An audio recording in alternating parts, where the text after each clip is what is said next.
So we've all kind of given up pretending that masks stop the spread of corona. They don't.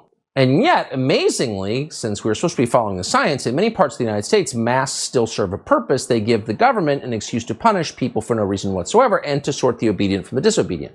That just happened to one man in Harnett County, North Carolina. The man's name is Gregory Hahn. He showed up for jury duty in a mask-optional courthouse. When he got there, since it was optional, he said, I don't really want to wear a mask. So in response to this, the judge, a man called Charles Winston Gilchrist, threw Gregory Hahn in jail. Now, we would assume this be a made-up story, except it's not, because Gregory Hahn is joining us now. Mr. Hahn, thank you very much for coming on. Did we misstate that? It was a mask-optional courthouse. You opted not to wear a mask, and you wound up in jail. How'd that happen? That's correct. And some of my family thought it was a joke, too, when I sent the article to them.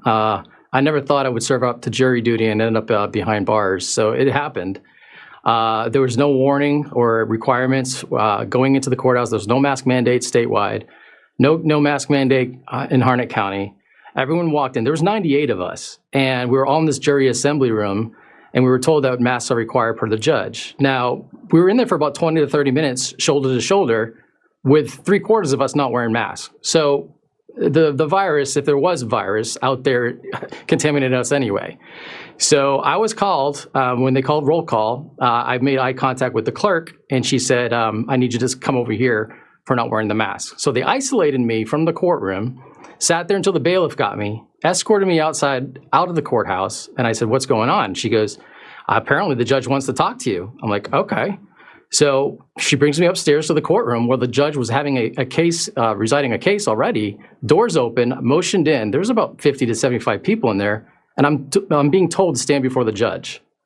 The judge then says, Mr. Hahn, I understand that you don't want to wear a mask. And I said, that's correct. And he says, well, and he says, why don't you want to wear a mask? And I said the exact same thing I just mentioned. There's no state mandate. The governor lifted it May 4th. There's no signs in the courthouse that you have to wear a mask. There's nothing.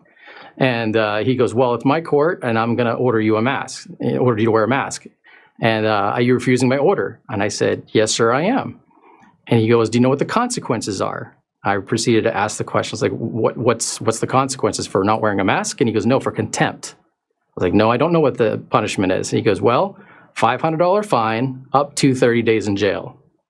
Now, my mouth is speaking before my mind really kind of wrapped my head around what I was going to say. And I said, I'm not going to wear a mask. And he goes, 24 hours in the Harnett County Jail. You know, you would have been better just selling fentanyl to children, because that's now allowed. Can I just I know nothing about you. We've never met. I literally know nothing about you, but I can tell just by looking at you, you're probably not a Biden voter. And my guess is, I'm just guessing here. My guess is that the judge could feel that too. Do you think that may have had something to do with it? You're not obedient. I had a feeling, yes, there was some definitely bias there. And I don't think the judge actually was prepared for me to say, no, I'm still not wearing a mask after he told me what the punishment was. So he had to go forward with his decision. The judge sounds like a complete lunatic who I hope is taken off the bench soon. But what was jail like? It was the worst 24 hours of my life. I was refused to make a phone call to my minor child who was home. I asked to be excused since I wasn't even selected for jury duty yet. It was still orientation.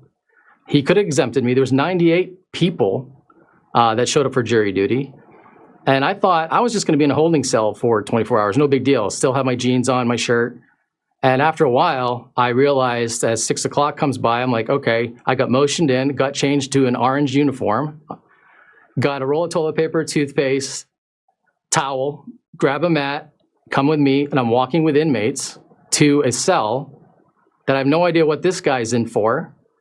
And I was there for about 2 to 3 hours in one cell, and then they called around 9 o'clock or 10 o'clock. I couldn't tell what time it was because I had no idea, but I went past the guard shack, and they were watching Monday Night Football, so I had an idea it was around 9:30, 10 o'clock, and then they put me in isolation until 2 o'clock the next day. This is... And Tucker, if I could... Please, go ahead. If I can say one thing, one of the scenarios that I keep thinking about that I wish would have happened, it just took one person to make a stand, and no one else joined me. I wish there was a movie scene where more than like maybe 5 people stood up and joined me. Yeah. It's hard doing the right things. And I told my kids, you know what, always stand up for what you believe in. Don't be bullied. That's right. That's right. And stand up for what you believe in and what's right. Well, no one's ever going to stand up with you the first time. And that's the point. That's why it's so important for one brave man to stand up and assert his dignity as a man and refuse to obey. And I'm grateful that you did, despite the price that you paid. Gregory Hahn, thank you. And thanks for telling us about it. Thank you very much. Appreciate it. Thank you.